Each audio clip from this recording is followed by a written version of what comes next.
Hey, what's going on, dudes? My name is MrRhexx, and we're back with some more Elder Scrolls Skyrim.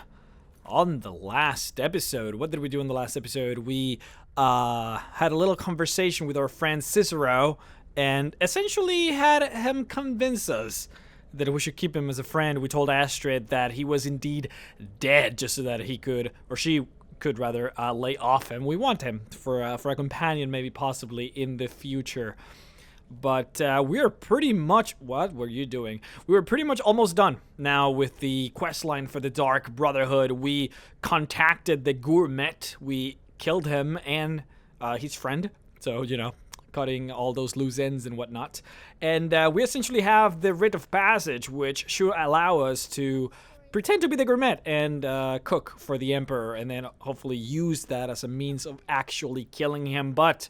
as we proceed further, let's just have a small conversation with Astrid so that she can tell us all about it. So it's done. You've killed the Gourmet, and now Titus Mede II is as good as dead. Oh, yes. And I've decided you will have the honor.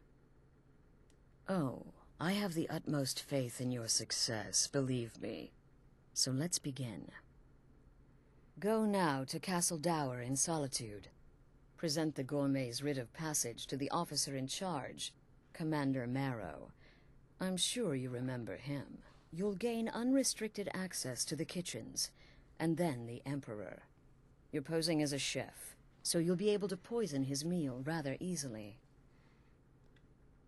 Here, take this. It's called Jarren root. All it takes is one taste, and the effects are quite immediate. The Emperor will be serving Sithis before he even knows he's dead. Once Mede has been killed, escape through the upper door and across the bridge. I've arranged for it to be unguarded once the alarm is sounded. Now go, my friend. Go and fulfill your destiny as listener. I mean, this is not really what the listener is supposed to do, but we'll take it. Watch yourself out there. Actually, let's read a little bit about Jarren root. I'm curious. It's a rare plant, found only on the island of Stros Mackay. It can be served like any vegetable, cut up, put in a salad, perhaps boiled in a stew. One taste will lead to nearly instant death, so don't even think about it. Stros Mackay, that's in... that's between Hammerfell and... Remember, and High Rock, right? Kill, I think that's just a map of Skyrim. I don't think I can find a map of Tamriel here, but I know that Stros Mackay is a place you can actually play in Elder Scrolls Online. I've been there. I just don't remember exactly where it's located. But anyways, before we start, I would like to say thank you to Psycho19973 and everyone else who suggested that I should, I guess, record using my SSD, even though it has Windows on it, and essentially put Skyrim on my hard drive, my secondary hard drive, because it would make it so that I could record a little bit faster, so that I could actually upload in 60 FPS, which it seems to be the case. Yeah, it's a lot smoother. I appreciate those of you who suggested it. Thank you very much. I'm really, really happy with the success. Also, the sound. I'm working in the sound again, so that's cool as well. Anyways, let's go on our way to Solitude. I want to talk a little bit about Titus Mede.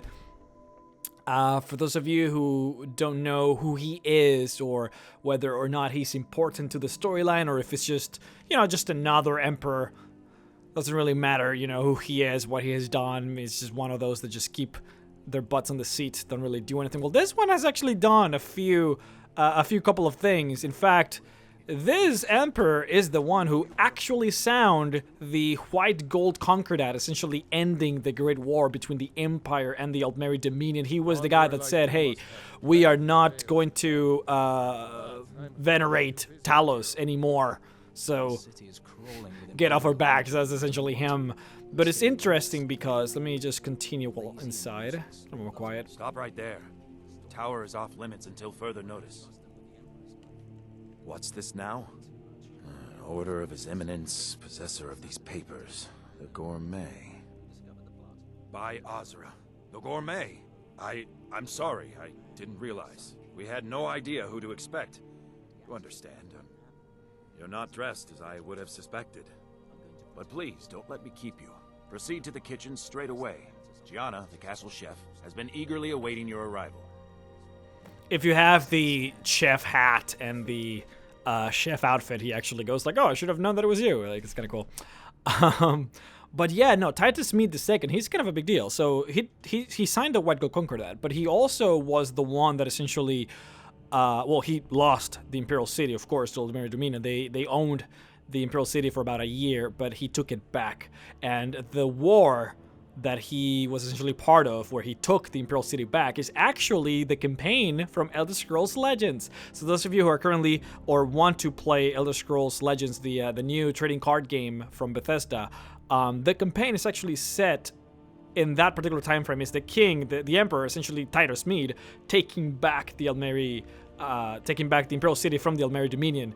And you know, when they talk about the emperor and how this hero essentially takes the armor of the emperor and pretends to be the emperor, like, that's him, that's Titus Mede, which is kind of interesting. Is this same guy, is just a little bit older now, because it's been, I believe it's been about, that was in 175 of the fourth era, so that was like about 30 years ago. So he's a pretty old man, I would say. Not another delivery. I told you people, our stocks are fine. Now put whatever you have over there, then get out. The gourmet? Oh, finally. When I heard the gourmet was being brought in to cook for the Emperor, I could hardly believe it. It's just... Well, I'm just surprised the gourmet is a red guard. I had you pegged for a wood elf, honestly. You know, because of your use of... Oh, well, actually, you're not. Wearing a chef's hat, I mean. There's one right over there on the shelf. You can't very well cook without it. If you're a wood elf, she'll be like, "Oh, I knew it." And if you, it's funny because the gourmet is an orc, right? If you're actually an orc, you'll go, "Huh, I would have never expected that to be the case," and she'll actually be disappointed. Like, she'll say that she's disappointed, and that's funny. But what's funny is that if you're a dark elf, a Dunmer, she'll actually, like, not believe you. Like, she'll be like, "Well, there's no way that you people, like, totally disregarding the entire race. Like, you people can be the gourmet." Apparently, Dunmeri cuisine is horrible, at least according to her taste. But let's go ahead and pick one of these hats. So it doesn't really matter, of course. She's going to give us a couple of choices as to what to actually put in the potage magnifique. It doesn't really matter. Whatever you choose, it'll be fine, and it'll sort of lead you to the next section of the quest. However, you can actually save her. If you put the root, the poison, into the soup, and the Emperor drinks it and dies, she will be executed, right? Like, you will be attacked, of course, but she will also be attacked and she will die. There is a way to save her, and that is by not putting the poison. If you do not put the poison, then the Emperor will drink the soup normally. And then you can, well, you have to essentially attack the Emperor with your bare fist, or, I mean, you know, whatever your weapons. Essentially making it pretty obvious that you're trying to kill the Emperor. But that essentially means that she will survive, which we're going to try and do, just for her sake. Just going to explore a little bit here. You got some breads, garlic. I've started cooking myself recently. I've been using Blue Apron. I'm not sponsored by Blue Apron, by the way, but I'm just saying it's a really good service. Been trying out recently, doing a lot of cooking. Anyways, let's continue. Just distracted a little bit. There's the giant stove. Oh, just look at you. Absolutely brilliant. Now you're just as I imagined. Oh, yes, but of course. The Emperor has requested your signature dish, the potage le magnifique. I've taken the liberty of getting it started. But the cookbook only says so much, and everyone makes the potage differently. I would be honored if we could make it the gourmet's special way. The base broth is already boiled. We can get started right now. So, which ingredient should I add next? Oh boy, I don't think I remember. It was carrots, right? I don't remember if these options are from the actual book that was given to us, but we'll just carrots? Play it out. Really? Okay. What next? Again, it doesn't really matter. What? Yeah, none of these were in the book, I remember. Let's do the dust then. Vampire dust? Seriously? Yes, I guess I can see how that would add a more earthy texture. And oddly enough, we do have some on hand. All right, what next then? I love that she just takes whatever I say. A giant's toe? You're sure about that? Of course, I'm sorry. One giant's toe, there. What next? A septum? As in a gold coin? Really? Ah, I see now. That would give the Potage Le Magnifique a slightly metallic but delicious aftertaste. Ha! Simply brilliant. I have to say, the stew seems done. Add anything else and we may dilute the distinct flavors. So, is that it? Yeah, we're gonna go ahead and save her. Excellent. They should be ready for us now. And if I may say so, it has been an honor getting a chance to prepare a meal with, well, the best chef in the entire Empire. I'll carry the stew pot and lead the way up to the dining room. I'm sure the Emperor and his guests are dying to meet you. Oh, they will die. I can guarantee you that. Anyways, let's go into the questions. Angelica Russian asks, hey, I have a question that always intrigued me. When we wake Serana up from her slumber, or whatever it was, she doesn't understand what is the Empire. What was the world like when she was last awake? Can you tell? Love your content, by the way. Keep up the good work. Thank you, Angelica. So it is my impression, and you guys can correct me if I am wrong. I don't think we are given a specific time frame as to when she was, when she started her slumber. We believe it might be somewhere between the Second Era, and I'll explain that in a second. An unfortunate misunderstanding, no more. Cold mead, hot tempers. These things happen. Quite. Yet that recent business with the young officer, Mara, was it? Here we are. Gods, I'm nervous. We'll go in just a moment. Please, I'll serve. You just stand there and be amazing. Oh, I shall. But an isolated incident. And I have been assured that the fault was with the man's son alone. Truth is, we are in no danger whatsoever. Killing an emperor can be useful. But befriending one, now that's beneficial. As I'm sure you'd all agree. Aha! Here we are, honored guests. I present to you the gourmet. Ah, the potage le magnifique. So delicious. My friends, as Emperor, I of course reserve the right of first taste. Oh, how marvelous. Just delicious. It is everything I had hoped it would be. Keep it together. Please, everyone, enjoy. Someone do something! By the gods, the gourmet! So if you do that, yeah, essentially we'll save Gianna, which should be pretty nice. Now let's get the hell out of here, but of course that's not going to be the case.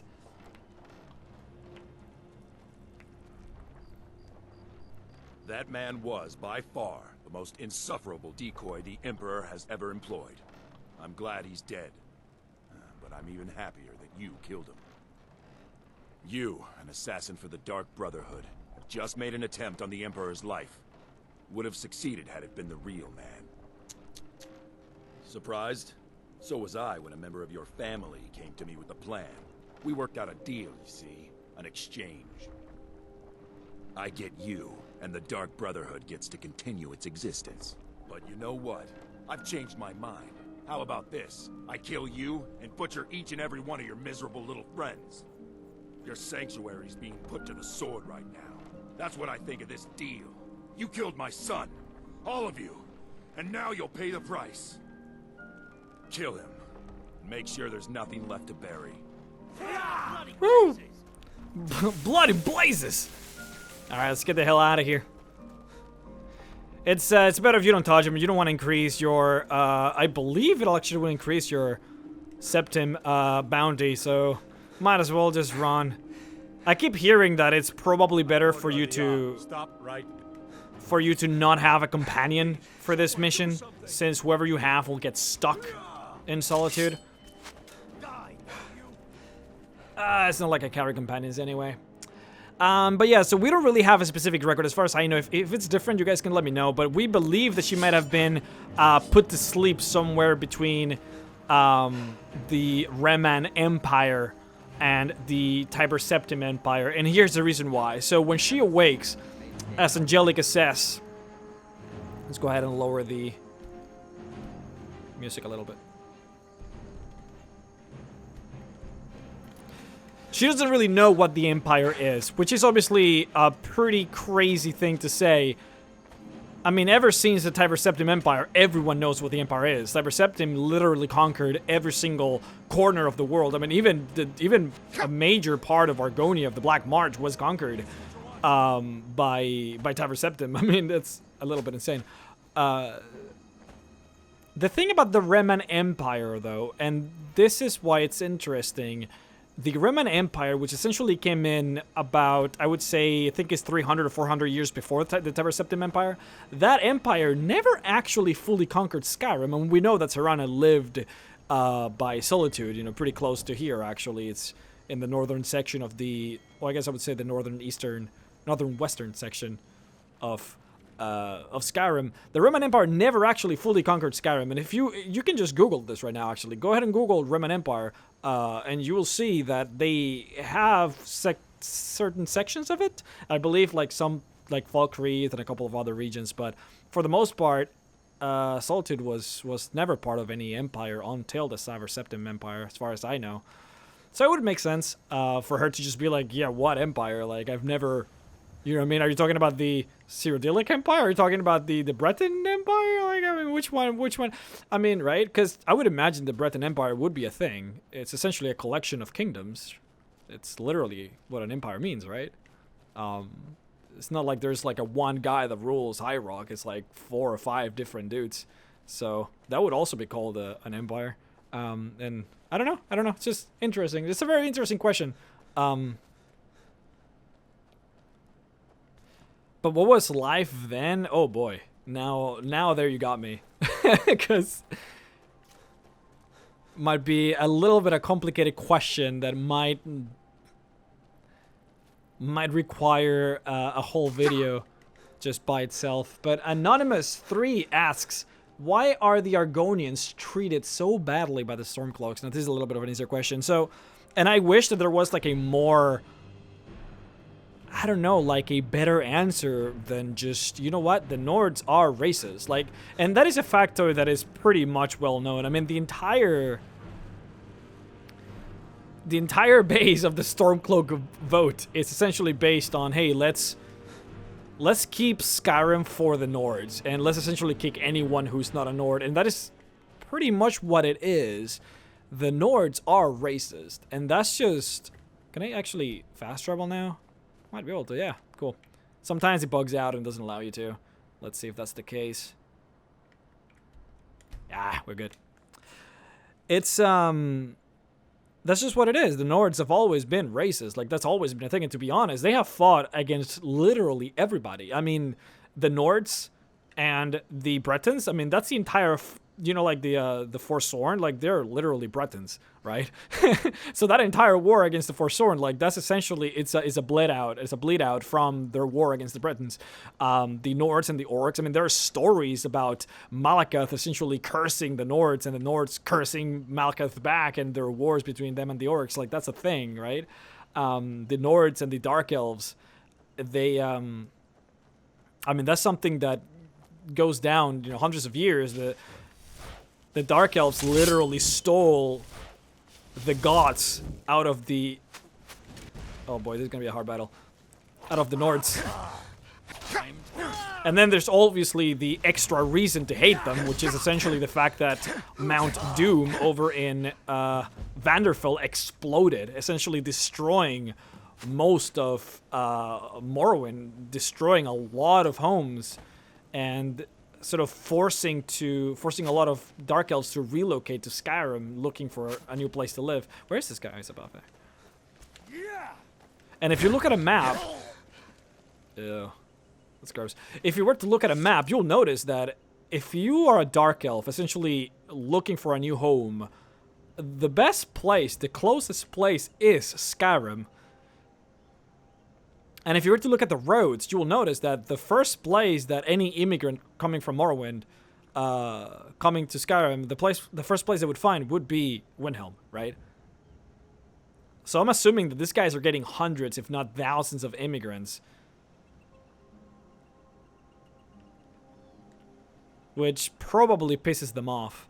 Now, as far as the... And this is the problem, right, Anonymous?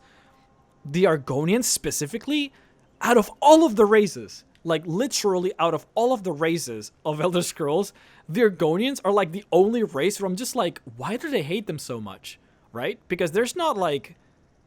There's not that one reason. There's really no specific reason why they would hate them so much. And for those of you who, you know, don't know, so the Argonians are essentially... Ulfric decreed that no Argonian was to live inside of the walls of Windhelm, which essentially forced them to live in this anchorage outside in the harbor, you know, forcing all of these Argonians to live in this, like, segregated, like, location, right? And they're not allowed to get normal jobs either. Like, they're forced to work in the docks, you know, hauling cargo into the ships because that's the only thing that they're allowed to do. And that's just... And the Nords are okay with it, right? Obviously, all the Argonians are like, this is racist, and why are they forcing us here, blah, blah, blah, right? And that's the whole debacle. It's interesting. The Dark Elves have always used the Argonians as slaves, but not the Nords. I mean, they obviously look bestial, and we know that the Khajiits are also barred from entering cities in Skyrim, right? So it would make sense that the more bestial races like Khajiits and Argonians would have sort of a lesser... they would literally be, you know, second-rate citizens to the Nords. Would make sense. It's such a powerful feeling to evict them like that, because even as much as they hate the Dark Elves, like they still allow them to have stores and live inside of the walls, just not the Argonians. I've always found that interesting. Now the Nords are fiercely against Daedrus, and the Argonians sort of come from Daedrus, but that's not what they say, you know, like the Nords are never like, oh, those Daedra spawns, like that's not what they say, so it's kind of an interesting question. Which one was the lad? Dunno. One of these corpses. Does it matter?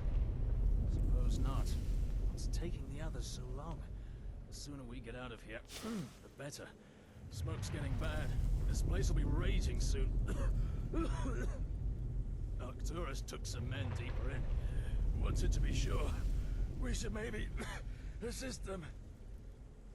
There's someone there. Yeah, my sneaking is garbage at most. Over here. It's fantastic to use fire abilities here because it's just oil everywhere. I still have the chef hat, I didn't notice. Cooking your demise. I'm really bad with puns, I'm sorry. I've heard that bad puns tend to be the funniest. I don't agree. It doesn't work for me. So yeah, there's a really interesting quote, however.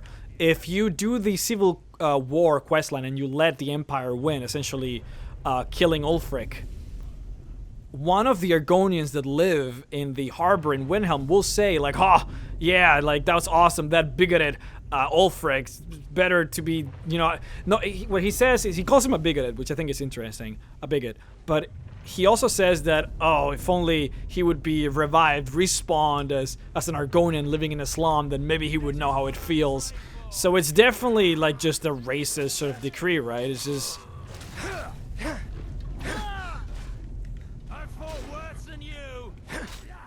You cannot save Arnbjorn, by the way. He's expected to die, sort of a coded death, so not much we can do there. Oh boy. If you look carefully, you'll find everyone dead, essentially, obviously, except, you know, Babette and the ones we save. If I am to die today, so be it. You okay, buddy? This is fine. Nah, this is okay. I'm good here. I've been wounded worse by better. There we go. Sithis, help me. So you are alive. I was starting to wonder. Considering most of us are now dead, I assumed as much. And before you ask, no, I don't think it was you. Well, maybe I did. But you saving my sorry hide just now sort of erased any doubts. So, thanks. You've got that right. Only a matter of time before we're roasted alive. Come on. Let's go, Nazir. Although not much we can do now. I am your only salvation. Come, embrace me.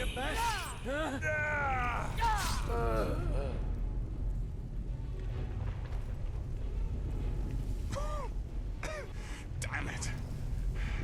There's got to be a way out of here. It's interesting because, you know, we know that Sithis is more than just a Daedra, right? Like, she's on another level as far as what she knows and what she can perceive. And it's interesting because in the questline in Oblivion, if I remember correctly, she actually knows about a betrayal that will unfold, and she essentially lets the betrayal happen on purpose. Regardless of how many Brotherhood members are killed, she lets it happen just to teach them a lesson. I think that's interesting. I don't know if it applies here necessarily. I just think it's a kind of an interesting thing to think about. I mean, we know that in general, this guys over here in this specific sanctuary definitely sort of forbade all of the commandments. And let me see if I can find those commandments again, though it's gonna be a little bit difficult. Oh, people are still dying over here. Yeah, this might be a little bit hard.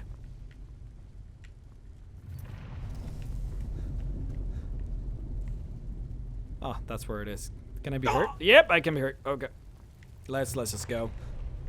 Though, if you pay attention and if you actually, like, look at all the commandments, you will see that all of those tenets are broken, essentially, during the entire quest line in one way or another, which might be just sort of a reason for the Night Mother to essentially just be like, yeah, fuck you guys. You know, we need new leadership. Let's just kill you all, or essentially just let it happen, which is something that she has definitely done in the past.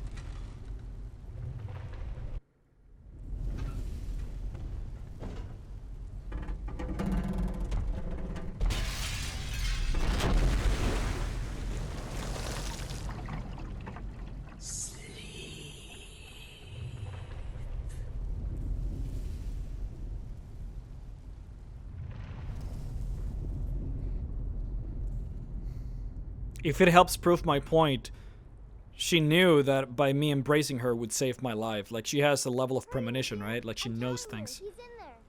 I'm going as fast as I can, you stupid she-devil. I don't see you helping. I'm not exactly built for manual labor. Now come on, you've almost got it. One more pull.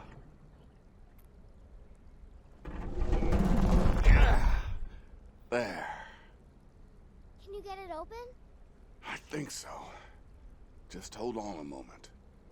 You must speak with Astrid. Here in the Dark Brotherhood Sanctuary.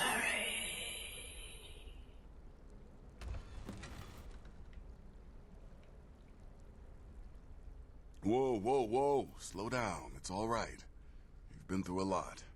Maybe you should just sit down for a bit. She's here? By Sithis, I thought we'd lost her. Let's go. On the other hand, you can also argue that, I mean, this is like a fortress inside here, so it doesn't require any premonition to know that you would survive anything if you were to just enclose yourself inside, right? And it's also worth noting that there has been tests before done by the Dwemer against the Daedras, essentially tests to see how much they knew, how much power they possessed, and the Dwemer found out that Daedras are not actually omnipotent. They can see more than any mortal can, and they definitely have a lot of knowledge, but they can be tricked. They can definitely be intellectually overpowered, I guess, and fooled. So to some degree, they have limits. We know that Sith is above dangerous, of course. But it's just worth noting, right? Now you just sleep there. Anyways, guys, I hope you all enjoyed the video, and hope that, I don't know, the quality was a little bit better. I felt really, really bad about the last episode. Just 30 frames, and I don't know, man. The sound, I just hope it's all better. I love you guys. I do. I want to make you all happy. And hope to see you all next time. Bye-bye, guys.